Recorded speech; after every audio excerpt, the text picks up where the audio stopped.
All right, guys, today we're here to talk to you about the Ashes of Creation City. Can I be your superhero?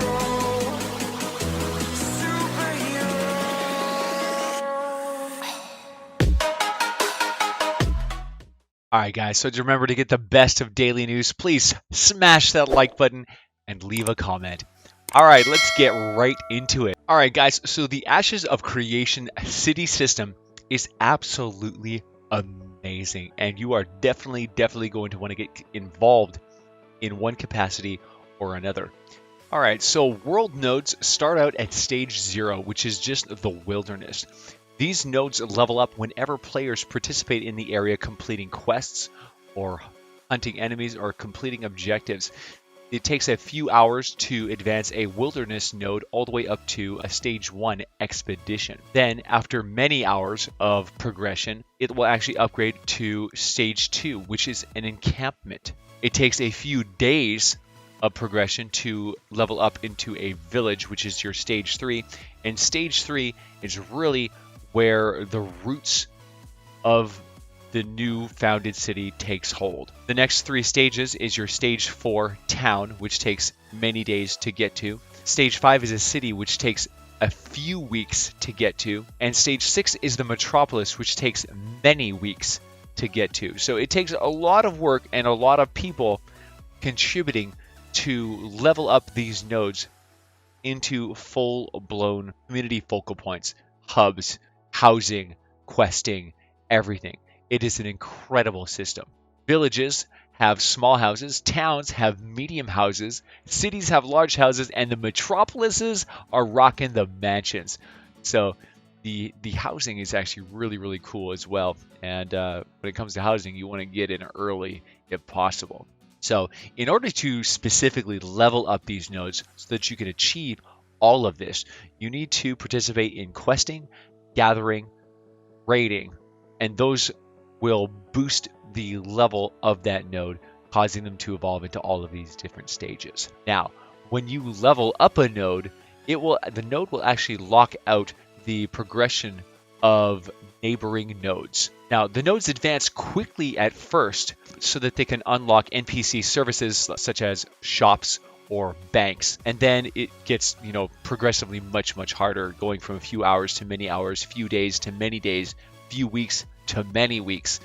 The advancement of nodes increases its zone of influence. When the node hits stage 3, it becomes the parent node and enslaves all of the smaller nodes around it, locking them and turning them into vassal nodes. Vassal nodes will stay one stage below the parent node, and vassal nodes can become parent nodes to smaller nodes within their area of influence as well. Now, when a vassal node reaches their cap, all the earned XP goes to the parent node instead of pushing forward progression because they get capped out. So it essentially becomes a feeder to feed the parent node to keep that whole structure, that whole organization growing to reach eventually the metropolis stage. Now, what is incredibly interesting about this process is as the node advances, all of the enemies within the area of influence, they become stronger and more dangerous, including the dungeons, the raids, quests, events, and even world bosses. Now, upon hitting level 3 and above, you will actually unlock the ability to send caravans. Caravans can be used to transfer personal goods, quests, and supplies for castles and nodes. Now, this can be very important to benefit you, but also to benefit the node itself. The caravans are essential to the leveling process of these communities and are responsible for transferring tax money and improving the military and the economy and making sure that everything runs the way it's supposed to. This leads to some amazing PvP opportunities where players can choose to try to attack these caravans and basically try to interrupt this whole government process and destabilize the zone, causing the city to crumble and down level if it doesn't get the resources it needs. So banditry and the the city's ability to rally its citizens to protect their resources is going to play a very, very big role in the progression and expansion of these player city structures. All right, so now here is a huge, huge part of the city identity, and that is the fact that cities actually grant racial benefits. So it can be a crucial advantage for players to plan the radical takeover of a node. Nodes will actually take on the aesthetics, the NPCs, the quests of the dominant race that contributed to the leveling up process of the node. And it will reset every time the node levels, so it's important to maintain your racial activity to sustain dominance and control over that city. Nodes will require a certain quota of activity to maintain their level, and if they fall beneath that, the node will actually down level by one stage, which is why it's very important to contribute and protect your caravans and just the general progression and the success of your citizens. The node government allocates the resources, the taxes, and the quests in order to develop the node defenses and combat node down leveling. Tax money only goes to developing node development, so there's no corruption there. Tax rates scale based on when a player joins the node as a citizen, causing taxes to actually become more expensive as the node advances and becomes bigger and bigger. So it takes a lot of effort to maintain these giant metropolises by the player base and can be quite expensive. Now, when the node advances to stage 3, the new government is chosen.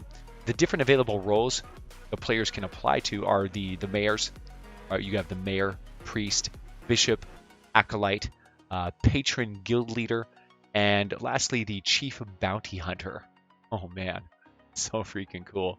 Each of these jobs will serve the node, granting them titles and special access to NPCs and allowing an opportunity to cause change in their designated role. Hitting stage 3 will trigger a 1-week cooldown before the elections begin, after which there will be elections once per month for these positions. Hitting stage 3 will also grant you a 21 days of node siege protection, so nobody can cause a node war to destroy the node for 21 days, which is pretty important.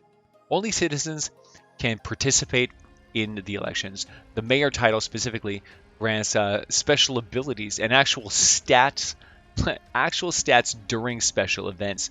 So, some of these titles can have a very, very big impact on your gameplay, and quite honestly, players are going to want to get access to these titles, to these positions, and it's going to be a very, very, very big, contest, and not always a popularity contest, because there are different ways that people will actually gain government, right? The node types are static and are already, predetermined, and you can actually see what they're going to be by stage 1, whether or not they're going to be an economic or a military or a scientific.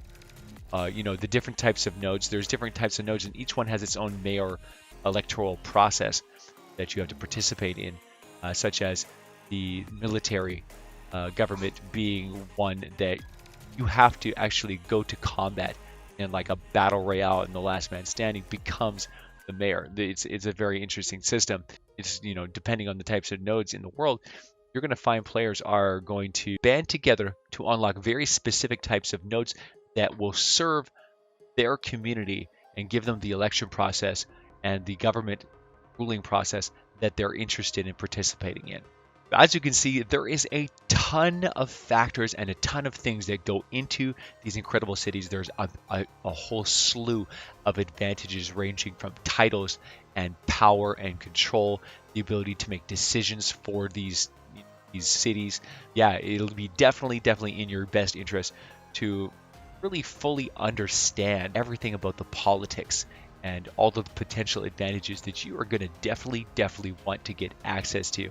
And if not you, then your guilds that you are banded together with. So you really need to work together with your guilds and with your communities and participate in the politics so that you can actually control and live in the most prosperous zone possible. Because the size of these cities actually will dictate the kinds of quests and the kinds of experiences that you're going to have, because they change everything. Everything. They make monsters stronger, they make quests more valuable, loot becomes better, everything changes based on the decisions you make in these mighty player structures. And these things can disappear in the blink of an eye if your community stops protecting what's theirs.